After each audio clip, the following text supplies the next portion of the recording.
हरे कृष्णा। हम सबके जीवन में कई सारी कठिनाइयाँ आती हैं। शारीरिक, मानसिक, बौद्धिक, आर्थिक, आध्यात्मिक और इतने सारे समस्याओं में हम इस तरह घिरे पड़ते हैं कि उसमें से निकल पाना कभी कभी कठिन हो जाता है। किंतु यदि इन सारे कठिनाइयों का हल 100% अच्छे मार्ग से धर्म के अनुसार यदि हमें मिले तो कितना अच्छा होगा ना।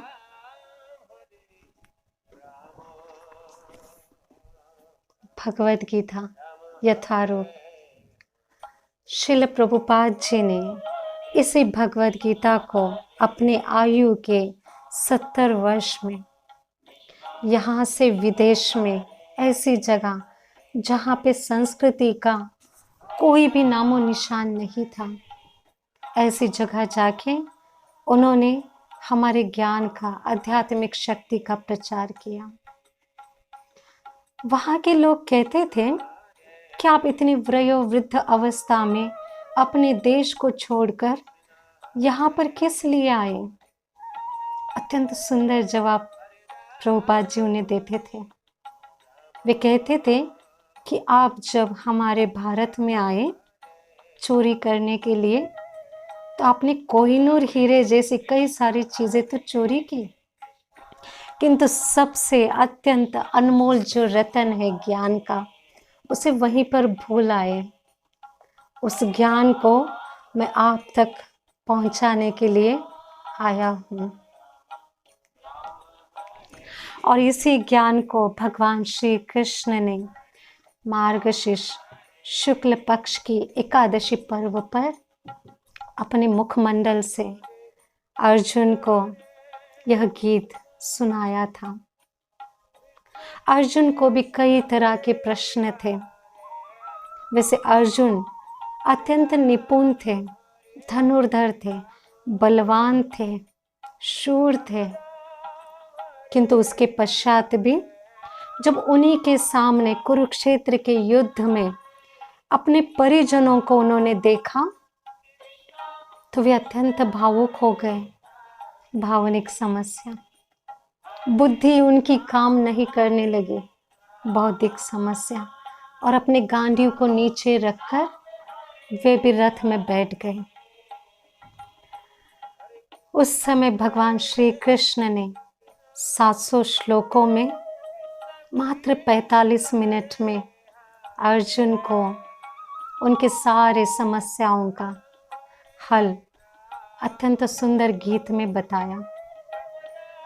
हम सबके जीवन में भी जो भी नाना तरह की समस्याएं आते हैं उसका हल निश्चित हमें इस गीता में प्राप्त होगा।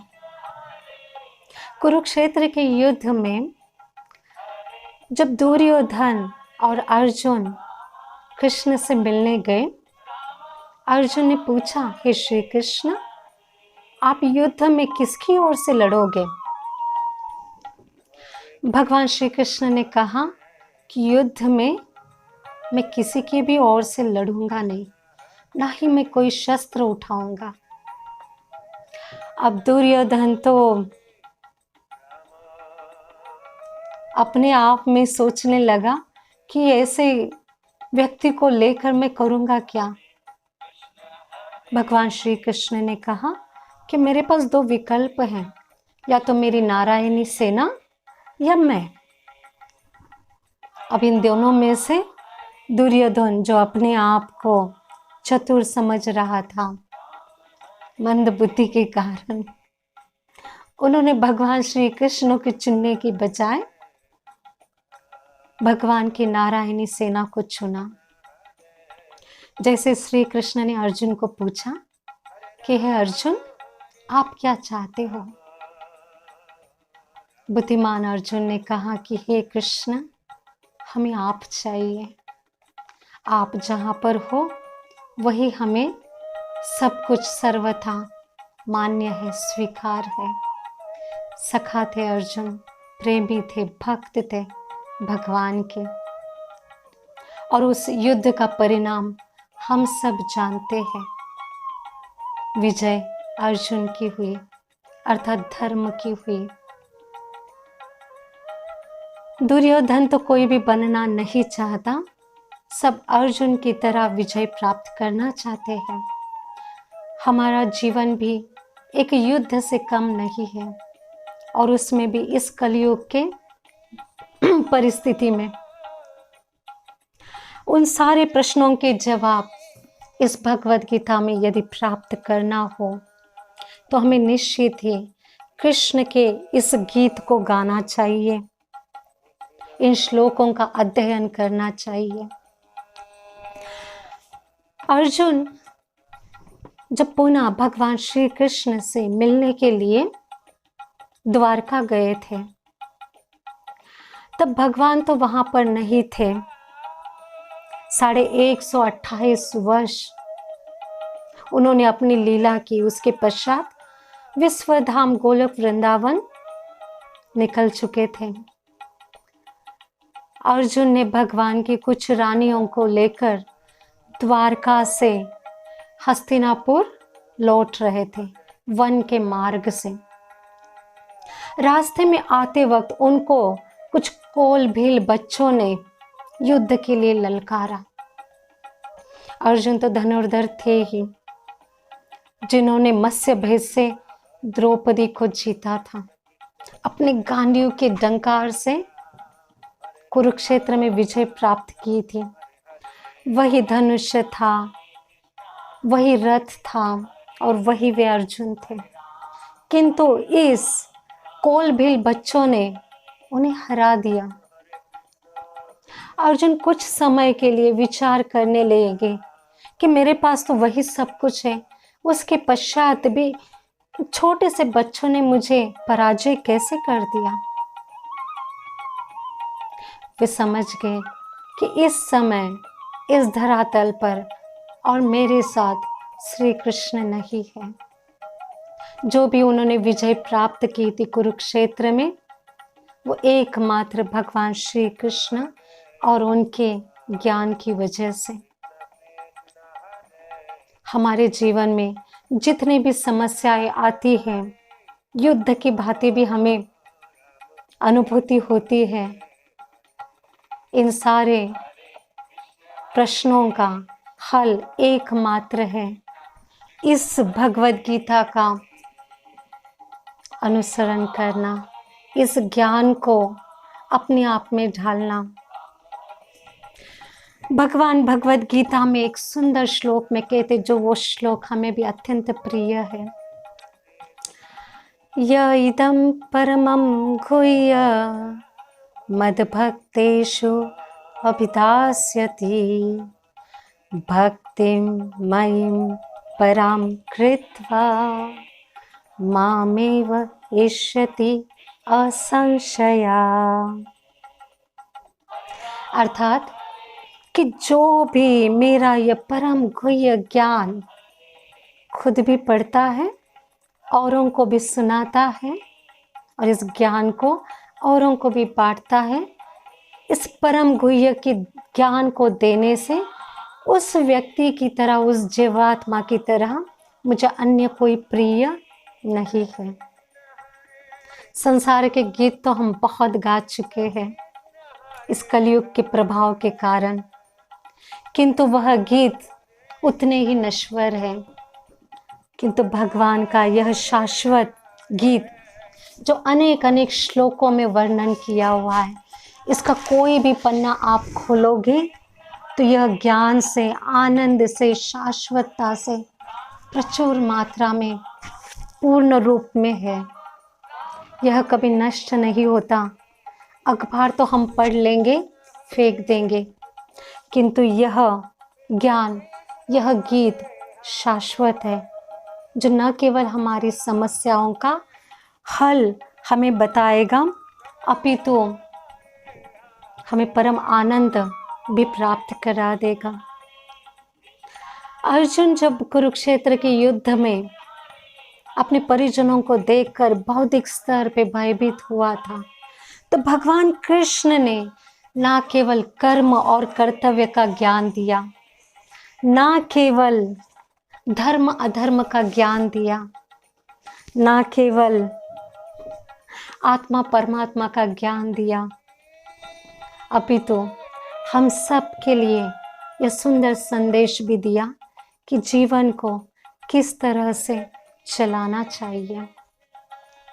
यदि हम कोई मोबाइल भी इस्तेमाल करते हैं, टीवी हो, लैपटॉप हो, कुछ भी हो, ट्रांजिस्टर क्यों ना हो, यूज़ करते हैं, इस्तेमाल करते हैं अर्थात, तो उसे किस प्रकार से इस्तेमाल करने की विधि पुस्तिका में बताई जाती है।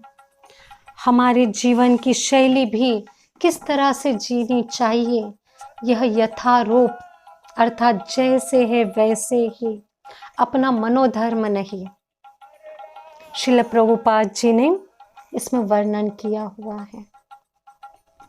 जैसा कि हमने कहा कि विदेश में प्रभुपाद जी इस ग्रंथ का, इस आध्यात्मिक ज्ञान का प्रचार करने के लिए गए।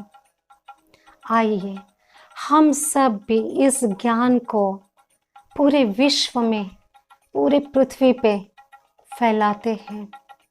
भगवद गीता के इस 700 श्लोकों में भगवान ने कहीं पर भी हिंदू, मुस्लिम, सिख, ईसाई की चर्चा नहीं की है, अपितु आध्यात्मिक सनातन ज्ञान देकर हम सबके जीवन का उद्धार निश्चित करने का मार्ग बतलाया है। इस ज्ञान को हम किस तरह से अन्यों को दे सकते हैं। कुछ ही दिनों के पश्चात नया साल अर्थात जो पाश्चात्य लोग मनाते हैं, उसका भी निमित्त बनाकर ना हम कैलेंडर, डायरी ये चीज़ें देकर मनाएं, अपितु यह सुंदर भगवान का गीत भगवद गीता उन्हें उपहार में दे सकते हैं। निश्चित ही आपके प्रति सम्मान और बढ़ेगा।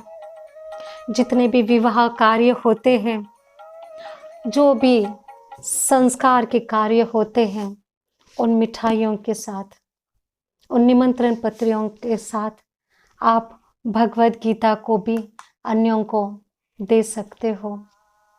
यह उपहार निश्चित रूप से हर किसी के हृदय में, घर में शाश्वत तरह से प्रस्थापित हो जाएगा। आइए इस पर्व को आप हम उल्लास से, आनंद से मनाएं। विदेशों में भी भगवद गीता अर्थात गीता जयंती अत्यंत उल्लास से मनाई जाती है। इस्कॉन अर्थात अंतर्राष्ट्रीय श्री कृष्ण भावनामृत संघ, जिनके संस्थापक आचार्य ऐसी भक्ति वेदांत श्रील प्रभुपाद, इनके द्वारा, उनके शिष्यों के द्वारा, वर्तमान आचार्यों के द्वारा विश्व के कोने कोने में भगवद गीता पहुंचाने का कार्य चल रहा है। आज अगर देखा जाए तो सबसे अधिक भगवद गीता बिक्री हो रही है, लोगों तक पहुंच रही है, लोग आनंद से इसे ले रहे हैं, उपहार में दे रहे हैं, पढ़ रहे हैं और इसका आचरण करने का प्रयास कर रहे हैं। आइए इस उपहार को हम हमारे परिजनों को, हमारे सखाओं को, जो भी हमारे इर्द गिर्द रहते हैं, उन सब को देकर जीवन की इस समस्या का हल निश्चित रूप से समाप्त करके आनंद पूर्वक जीवन जीने की मार्ग में चलते हैं। हरे कृष्णा कृष्ण कृष्ण हरे हरे, हरे राम राम राम हरे हरे। हरे कृष्ण।